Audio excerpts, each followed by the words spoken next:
wisdom of old. But I'm always alone, and my heart is like ice. In my secret life,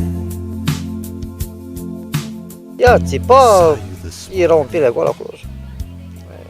Avea o Și- relație? Da. El e slab. can't seem to lose Și așa, cum am făcut cadavru, așa și a rămas cu... Ce scuză, acum... Asta e. Cu ce ați rămas? Cu pielea aia. Atât. L-ați tras, i-ați smuls? I miss you so much. Cum? Eu sunt mult pe direcție. Scena s-a petrecut în localitatea Deleni. Mărul discordiei a fost femeia de 36 de ani care a reușit să-și cucerească până și socrul. Noi ne certăm mereu. V-ați dus și cu tatăl. Și eu, de nevoie, noaptea sau ziua, m-am dus și eu la tata lui, dar Vă dădea bani? da, da. Totul până când soțul a mirosit că nevasta nu este loială. Nu mult a trecut până să o surprindă în pat cu tatăl lui. El când a venit, m-a găsit cu tatăl lui și și-a făcut. Era Ce făceați cu tatăl lui? Șprițul la... O pielea goală. Erau în pielea goală amândoi? Da. To get back, A venit fața și norsa înainte, după care a venit și el la bord. 50 de metri era unul de altul. A intrat înăuntru, a încuiet poarta și a stat acolo. Și după o jumătate de oră a apărut Fișoș. Și a intrat înăuntru, a sărit poarta, a intrat înăuntru și a deschis, a rupt ușa și a găsit făcând prostii. Răzbunarea soțului încornorat a fost cruntă. Victima a ajuns la spital în stare gravă.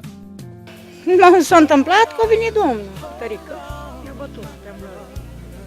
Când ați venit, ce făceau? L-a luat în braț ca pe o cubuță și l-a aruncat pe scări și a dat în el. A dat în el, l-am scos afară și așa. Cum? De unde l-ați tras? Și după care a ieșit afară, că eu smult penisul lui tată. L-a tăiat cu un cuțit. Cred că l-a tăiat, dar l-au spus că l-a smult. L-am chemat aici, a venit și a zis că și l-am aranjat de acum înainte și nu mai poate face treaba de acum înainte, gata. După care l-am văzut plin de sânge și am anunțat organele derivare. Prezenta multiple plăci tăiate la nivelul organelor genitale, produse cu violență de către băiatul acestuia, dar datorită gravității leziunilor a fost necesar un transfer la Spitalul Universitar din Iași la chirurgie plastică pentru refacerea organelor genitale. Tot satul este la curent cu idila celor doi, iar oamenii fac acum haz de necaz.